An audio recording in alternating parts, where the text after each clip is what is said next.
ये है जुपिटर, हमारे सोलर सिस्टम का सबसे बड़ा प्लैनेट। इतना बड़ा कि इसमें 1300 से ज्यादा पृथ्वी समा सकती है। मगर पता है इस गैस जायंट के बारे में नासा ने अभी क्या डिस्कवर किया है? कुछ ऐसा जिसने साइंटिस्ट की नींद उड़ा दी है। ये है यूरोपा, जुपिटर का एक चांद। ऊपर से देखने में बिल्कुल एक फ्रोजन आइस बॉल जैसा, मगर नासा के साइंटिस्ट का कहना है कि इस बर्फ की सतह के नीचे एक पूरा का पूरा ओशन छुपा हुआ है। और सबसे क्रेजी बात पता है क्या है? इस ओशन में पानी की मात्रा पृथ्वी के सारे महासागरों से 2 गुनी हो सकती है। अब मुझे जब पहली बार इसके बारे में पता चला, आई वाज लाइक व्हाट, एक छोटे से चांद में इतना पानी। मगर यही तो साइंस की खूबसूरती है, जो दिखता है वो होता नहीं और जो होता है वो दिखता नहीं। चलो शुरुआत करते हैं बिल्कुल शुरू से। ये है 2011, नासा ने एक स्पेसक्राफ्ट लॉन्च किया जिसका नाम है जूनो। अब ये कोई आम स्पेसक्राफ्ट नहीं था, इसे बनाया गया था जुपिटर के सबसे गहरे राजों को सुलझाने के लिए। 5 साल की जर्नी के बाद 2016 में जब ये जुपिटर की ऑर्बिट में पहुंचा, तब से लेकर आज तक ये ऐसे ऐसे डेटा भेज रहा है जिन्हें देखकर साइंटिस्ट के होश उड़ गए हैं। सबसे पहली डिस्कवरी, जुपिटर के पोल्स। अब हमने हमेशा जुपिटर को साइड से देखा है ना, उसकी फेमस स्ट्राइप्स को, मगर जूनो ने पहली बार जुपिटर के नॉर्थ और साउथ पोल्स की क्लोजअप इमेजेस भेजी। And just look at these images. ये देखो जुपिटर का नॉर्थ पोल, बिल्कुल एक पेंटिंग जैसा लग रहा है ना, मगर ये कोई पेंटिंग नहीं है, ये रियल इमेज है। इन ब्लू और व्हाइट स्वर्ल्स को देखो, ये है साइक्लोन्स, हरिकेन्स की तरह, मगर इनका साइज पता है कितना है? एक एक साइक्लोन जितना बड़ा है जितनी पूरी की पूरी पृथ्वी। और सबसे इंटरेस्टिंग बात पता है क्या है? नॉर्थ पोल पर 8 साइक्लोन्स हैं जो एक परफेक्ट ऑक्टेगन शेप में अरेंज्ड है। बीच में एक बड़ा साइक्लोन और उसके चारों तरफ 8 छोटे साइक्लोन्स, जैसे कोई नेचुरल ज्योमेट्री क्लास चल रही हो। साउथ पोल पर 5 साइक्लोन्स हैं पेंटागन शेप में। Now just think about it, पृथ्वी पर हरिकेन्स आते हैं और चले जाते हैं, मगर जुपिटर पर ये साइक्लोन सालों से इसी पोजीशन में घूम रहे हैं, ना टकराते हैं ना मर्ज होते हैं, परफेक्ट फॉर्मेशन में। साइंटिस्ट अभी तक समझ नहीं पाए हैं कि आखिर कैसे ये इतने स्टेबल हैं। क्या कोई अनदेखी फोर्स इन्हें होल्ड करके रख रही है, या फिर जुपिटर के अंदर कुछ ऐसा है जो इन्हें बैलेंस कर रहा है? और यहीं से शुरू होती है दूसरी माइंड ब्लोइंग डिस्कवरी। जुपिटर के अंदर क्या है?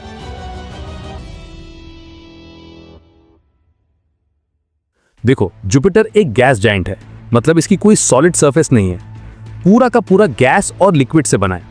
मगर सवाल यह था कि क्या इसके सेंटर में कोई कोर है, कोई सॉलिड सेंटर? साइंटिस्ट का मानना था कि हाँ, होना चाहिए, एक छोटा सा रॉकी कोर। मगर जूनो ने जो डेटा भेजा उससे पता चला कि जुपिटर का कोर तो है, मगर ये छोटा बिल्कुल नहीं है। ये कोर पृथ्वी से 10 गुना ज्यादा मैसिव है। और सबसे क्रेजी बात पता है क्या है? ये कोर बिल्कुल सॉलिड नहीं है, ये फजी है। मतलब ये एक मिक्सचर है हेवी एलिमेंट्स का जो लिक्विड हाइड्रोजन के साथ मिला हुआ है। मानो जैसे किसी ने एक बड़े से स्टिरर से जुपिटर के अंदर सब कुछ मिक्स कर दिया हो।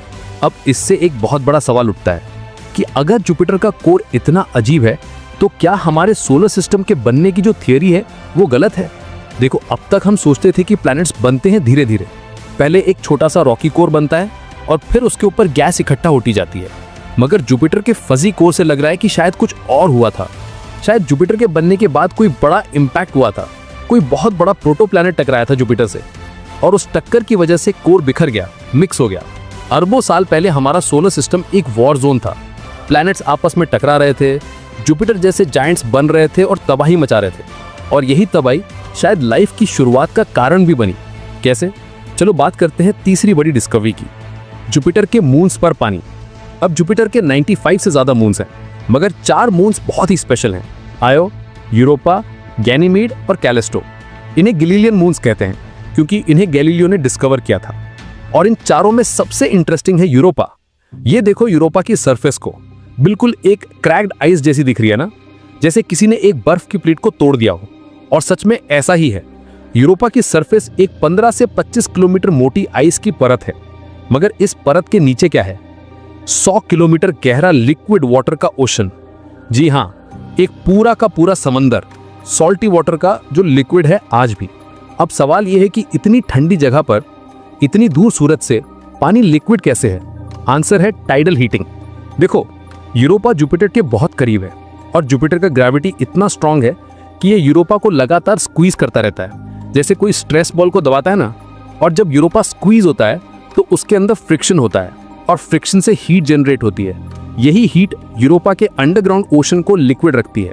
अब यहां पर सबसे एक्साइटिंग बात पता है क्या है? पृथ्वी पर जहां पानी है वहां लाइफ है।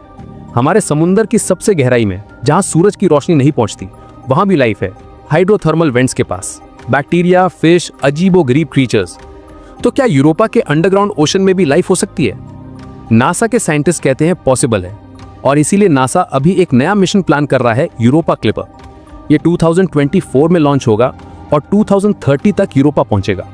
इसका काम होगा यूरोपा की सरफेस को स्कैन करना, उसके ओशन की डेप्थ मापना और देखना कि क्या वहां लाइफ के संकेत मिल सकते हैं। अब यूरोपा अकेला नहीं है, गैनीमीड और कैलिस्टो पर भी अंडरग्राउंड ओशंस होने के संकेत मिले हैं। मतलब जुपिटर के आसपास एक पूरा वाटर वर्ल्ड बसा हुआ है। चौथी discovery, the great red spot का सीक्रेट। अब आपने जुपिटर की फोटो देखी होगी तो उस पर एक बड़ा सा लाल धब्बा दिखता है।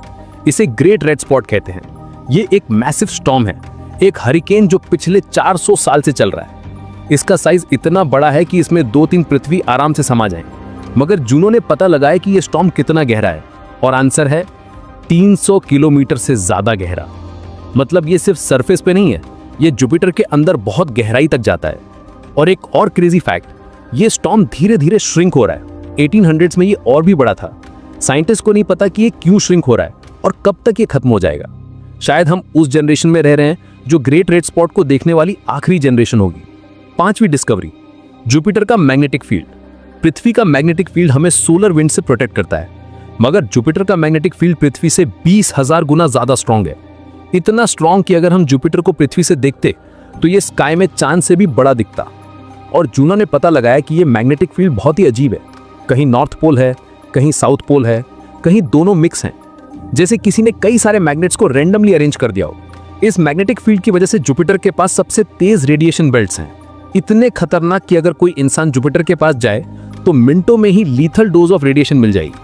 और इसीलिए जूनो स्पेसक्राफ्ट को एक स्पेशल रेडिएशन शील्ड में रखा गया है, टाइटेनियम का एक वॉल्ट, जो इसके सेंसिटिव इंस्ट्रूमेंट्स को प्रोटेक्ट करता है। छठी डिस्कवरी, जुपिटर की रिंग्स।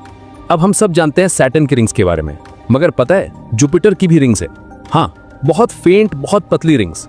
इन्हें 1979 में वॉयेजर 1 ने डिस्कवर किया था, मगर जूनो ने इन रिंग्स को डिटेल में स्टडी किया। ये रिंग्स बनी है छोटे छोटे डस्ट पार्टिकल से, जो जुपिटर के छोटे मून से आते हैं। जब माइक्रोमीटियोराइट्स इन मून से टकराते हैं तो डस्ट उड़ती है और रिंग्स बनाती है। अब गाइस, यहां तक तो हमने बात की साइंटिफिक डिस्कवरीज की, मगर असली सवाल तो ये है कि ये सब हमारे लिए क्यों इंपॉर्टेंट है। चलो थिंक करते हैं। नंबर 1, जुपिटर हमारा प्रोटेक्टर है। जुपिटर इतना बड़ा है कि इसका ग्रेविटी एक शील्ड की तरह काम करता है। जब भी कोई एस्टेरॉइड या कॉमेट हमारी तरफ आता है, ज्यादातर बार जुपिटर उसे अपनी तरफ खींच लेता है या ऑर्बिट चेंज कर लेता है। 1994 में शूमेकर लेवी 9 नाम का एक कॉमेट जुपिटर से टकराया था। इंपैक्ट इतना बड़ा था कि इसे पृथ्वी से भी देखा गया। अगर वो कॉमेट पृथ्वी से टकराता तो शायद डायनासोर जैसी तबाही फिर से हो जाती। तो एक तरह से जुपिटर हमारी बॉडीगार्ड है। नंबर 2, जुपिटर हमें बताता है कि दूसरे सोलर सिस्टम्स कैसे काम करते हैं। अब तक हमने हजारों एक्सोप्लैनेट्स डिस्कवर किए हैं और कई सारे हॉट जुपिटर्स हैं, मतलब जुपिटर जैसे बड़े प्लैनेट्स जो अपने स्टार के बहुत करीब हैं। जुपिटर को स्टडी करके हम समझ सकते हैं कि ये दूसरे गैस जायंट्स कैसे बने, कैसे काम करते हैं। नंबर 3, लाइफ की खोज। यूरोपा, गैनीमीड, कैलिस्टो, ये वो जगहें हैं जहां पे हमें एलियन लाइफ मिल सकती है, शायद माइक्रोबियल लेवल पर, शायद कुछ बड़ा। और अगर हमें वहां लाइफ मिल गई तो ये प्रूफ होगा कि यूनिवर्स में लाइफ सिर्फ पृथ्वी पर नहीं है, ये एवरीवेयर हो सकती है। और नंबर 4, साइंटिफिक क्यूरियोसिटी। देखो, हम इंसान हैं, हमारे अंदर एक्सप्लोर करने की, जानने की भूख है। हम चांद पर गए, मंगल पर गए, और अब हम जुपिटर को समझ रहे हैं। ये सिर्फ साइंस नहीं है, ये हमारी आइडेंटिटी है। हम एक्सप्लोरर्स हैं। अब मुझे पर्सनली इन सब चीजों को पढ़कर, रिसर्च करके बहुत मजा आया, क्योंकि ये मुझे याद दिलाता है कि हम कितने छोटे हैं इस यूनिवर्स में, मगर साथ ही ये भी याद दिलाता है कि हम कितने पावरफुल हैं। हम एक छोटे से प्लेनेट पर रहते हैं, मगर हमने अरबों किलोमीटर दूर एक स्पेसक्राफ्ट भेजा है जो हमें जुपिटर के राज बता रहा है। The human mind is incredible. और यही तो मैं आपको बताना चाहता हूं, साइंस सिर्फ बुक्स में पढ़ने की चीज नहीं है, ये हमारे चारों तरफ है, हमारे ऊपर आसमान में है। बस जरूरत है एक क्यूरियस माइंड की, एक सवाल पूछने की हिम्मत की। Stay curious, stay human. जय हिंद।